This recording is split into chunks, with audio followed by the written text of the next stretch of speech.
What was the most traumatic thing that you ever experienced? I can recall the day when 17 kids got hurt when our school bus crashed into a tree on Redwood Highway this morning. I was sitting 3 seats from the front when it all happened. It was about 7:30 a.m. We were all half asleep on bus 202 heading to school. I was wearing my oversized flannel shirt, my Walkman headphones were around my neck, and I had my country boots on.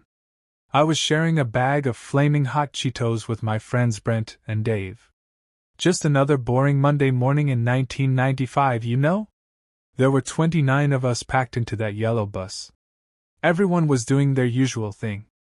The popular kids were loud in the back, some kids were finishing homework up front, and I was somewhere in the middle trying not to fall asleep again. Then our bus driver, Mr. Chris, started swerving hard. At first, I thought he was avoiding a squirrel, like he always does. But then I realized we were going too fast and not slowing down for the curve near Stone Creek Court. I remember grabbing onto the seat in front of me and thinking, "This is not good." Right before we went completely off the road. The whole bus tilted sideways, and then we hit a massive tree. The sound was crazy, unlike anything I'd heard before. My Walkman flew, kids screamed, and suddenly everyone who was sitting got tossed around like we were on some twisted carnival ride. The weirdest part was how quiet it got immediately after. There was this eerie silence, except for a few people crying and asking if everyone was okay. Anna had a cut on her forehead. The kid behind me was holding his arm at an odd angle.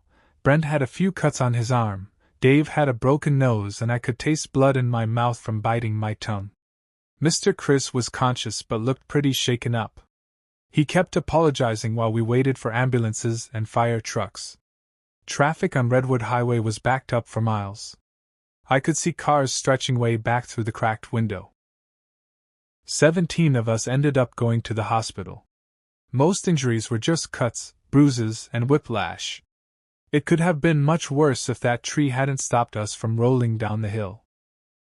The next day, half the class was absent, and teachers brought counselors to discuss their feelings. The bus driver, Mr. Chris, quit, and a substitute driver was assigned.